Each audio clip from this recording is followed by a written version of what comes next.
ಆಗ ಆಸಕ್ತಿಯಿಂದ ಇದು ನೋಡಬೇಕಾದ ಸಂಗತಿ ಅಂತ ಅದಕ್ಕೆ ಒತ್ತು ಕೊಟ್ಟು ಗಮನಿಸಿದಾಗ ಅದು ಮತ್ತೆ ಮರೆತು ಹೋಗಲ್ಲ. ನಮ್ಮ ಅಧ್ಯಯನವೂ ಹಾಗೆಯೇ. ನಾವು ಅಧ್ಯಯನ ಮಾಡುವಾಗ ಇದು ಬೇಕೇ ಬೇಕಾದದ್ದು ಅಂತ ಪ್ರೀತಿಯಿಂದ ಓದಿದರೆ ಅದು ಯಾವತ್ತು ಮರೆತು ಹೋಗಲ್ಲ. ಇಷ್ಟ ಆದ ಹಾಡಾದರೆ ಎಲ್ಲಿ ಹೋದರೂ ಗುನುಗ್ತಾ ಇರುತ್ತೆ. ಅದೇ ಇಷ್ಟ ಇಲ್ಲದ್ದು ಕೇಳಿದರೆ 10 ಸರ್ತಿ ಹೇಳಿಕೊಟ್ಟ ಮೇಲೂ ಮತ್ತೆ ತಿರ್ಗಾ ಮುರುಗಾನೆ ಹೇಳ್ತಾ ಇರ್ತಾನೆ. ಅದು ಆಕೆಂದ್ರೆ ಇದು ಈ ಕಡೆ. ಕೊನೆಗೆ ಬಾನು ಅಂತ ಹೇಳಿ ನೆಲ ತೋರಿಸ್ತಾ ಇರ್ತಾನೆ, ಭೂಮಿ ಅಂತೇಳಿ ಆಕಾಶ ತೋರಿಸ್ತಾ ಇರ್ತಾನೆ.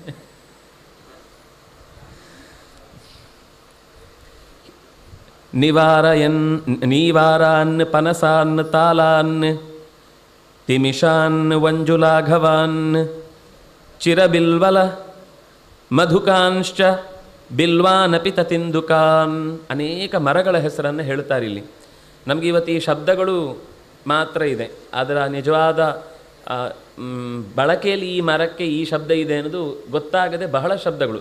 ಆದರೆ ಒಂದು ಸಂಗತಿ ಏನು ಅಂದರೆ, ಈ ಚೂತ ಫನಸ ಅನ್ನೋದು ಅತ್ಯಂತ ಈ ದೇಶದ ಪ್ರಾಚೀನ ಹಣ್ಣುಗಳು ಅಂತ ಗೊತ್ತಾಗುತ್ತೆ. ಮಾವು, ಹಲಸು ಅದು ಈ ಮಣ್ಣಿನ, ಅದು ನೀವು ಎಲ್ಲಿ ಇದರ ಬೀಜ ತೊಗೊಂಡೋಗಿ ನೆಟ್ಟರು ಇಲ್ಲಿಯ ಅದೊಂದು ಘಮ ಮತ್ತು ಅದರೊಂದು ರುಚಿ, ಆ ಟೇಸ್ಟ್, ಒಂದು ಲೊಟ್ಟೆ ಹೊಡೆಯುವ ಹಾಗೆ ನಾಲಿಗೆ ಮೇಲೆ ಒಂದು ಪೆಟ್ಟು ಹೊಡೆದು ತಿನ್ನುವ ಖುಷಿ, ಅದು ನೀವು ಎಷ್ಟೇ ಬೇಕಾದರೂ ಇಷ್ಟು ದೊಡ್ಡದಾಗಲಿ, ಆದರೂ ಇಲ್ಲಿ ಬಿಟ್ಟ ಒಂದು ಕಾಟೆ ಮಾವಲ್ಲಿ ಏನೊಂದು ಸ್ವಾರಸ್ಯ ಇರುತ್ತೆ,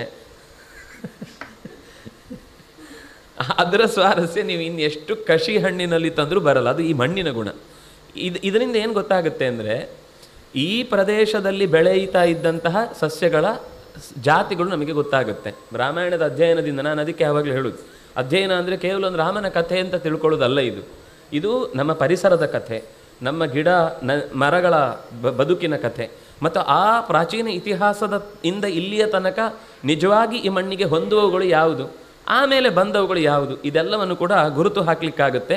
ಹೀಗೆ ಅನೇಕ ಮರಗಳ ಹೆಸರನ್ನಲ್ಲಿ ಗುರುತಿಸ್ತಾರೆ. ಸಸ್ಯಶಾಸ್ತ್ರಜ್ಞರು ಇದರ ಬಗ್ಗೆ ಹೆಚ್ಚು ಗಮನ ವಹಿಸಿದರೆ ನಮಗೆ ಇನ್ನಷ್ಟು ವಿಶೇಷ ಅಂಶಗಳು ಇದರಲ್ಲಿ ಅಧ್ಯಯನ ಮಾಡಲಿಕ್ಕೆ ಸಿಗುತ್ತೆ. ಪ್ರಾಣಿಗಳ ಬಗ್ಗೆಯೂ ಬಹಳಷ್ಟು ಮಾತುಗಳು ಬರ್ತವೆ.